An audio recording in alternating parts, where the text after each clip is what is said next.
फिरौन के बारे में तो आप सब जानते होंगे। बाइबल के मुताबिक फिरौन की फौज पानी में डूबकर तबाह हो गई थी, पर फिरौन बच गया था। तो क्या फिरौन पानी में डूबकर नहीं मरा था? आइए कुरान के इसी मौजज़े पर गौर करते हैं। 1881 दर अल बहरीन में 50 हनूक शुदा ममीज मिलती हैं, जो कि इजिप्शियन रूलर्स और बुजुर्गों की थीं। इन 50 ममीज में से एक ममी अपने वक्त के मशहूर तरीन फिरौन की थी, रामेसेस II की। रामेसेस II के बारे में कहा जाता है कि ये मूसा अलैहिस्सलाम के दौर का फिरौन था। पूरी एक सदी के बाद फ्रांस ने इरादा किया कि इस ममी पे तहकीक की जाए। फिरौन की इस ममी को इजिप्ट से फ्रांस शिफ्ट किया गया और फ्रांस शिफ्ट करने के लिए इसका पासपोर्ट तक बनाया गया और फिर फ्रांस में इसका इस्तकबाल किसी बादशाह की तरह किया गया, जैसे कि कोई जिंदा फिरौन हो। फ्रांस की रिसर्च लैब में इस पर तहकीक की गई, जिसकी टीम को डॉक्टर मॉरिस बुकेला लीड कर रहे थे। उन्होंने जब फिरौन के 3000 साल पुराने जिस्म पर तहकीक की तो उन्हें उसके जिस्म पे समुद्री नमक के निशान मिले, जो कि इस बात का सबूत थी कि फिरौन समंदर में डूब के मरा होगा, जो कि बहुत हैरान कुन था, क्योंकि बाइबल इसके बिल्कुल बरक्स बोलती है। क्योंकि बाइबल के मुताबिक फिरौन की फौज पानी में डूब के मर गई थी, लेकिन फिरौन बच गया था। लेकिन जो दूसरी बात डॉक्टर मॉरिस को परेशान कर रही थी वो ये थी कि अगर फिरौन डूब के मरा था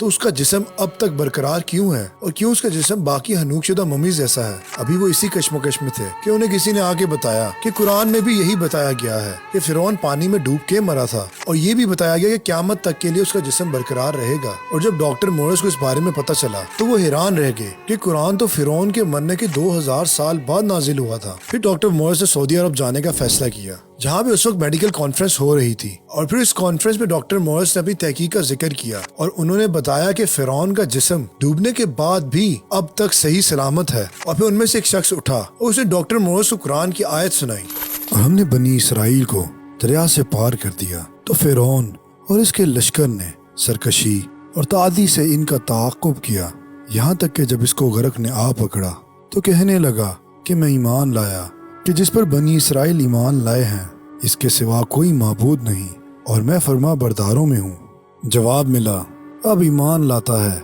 हालांकि तू पहले नाफरमानी करता रहा और मुफस्सद बना रहा।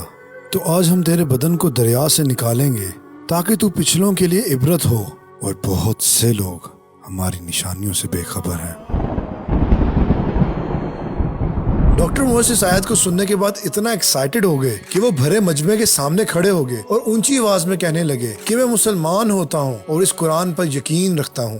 अल्लाह अकबर। बेशक अल्लाह ताला कुरान में फरमाता है, हम अनकरीब एतराफ में भी और खुद इनकी जात में भी निशानियां दिखाएंगे, यहाँ तक कि इन पे हक वाज़े हो जाएगा और ये चिल्ला उठेंगे कि कुरान हक है। क्या तुमको ये काफी नहीं कि तुम्हारा परवरदिगार हर चीज से वाकिफ है? अल्लाह अकबर। इसीलिए हम कहते हैं गौर करें, क्योंकि गौर करने वालों के लिए निशानियां हैं।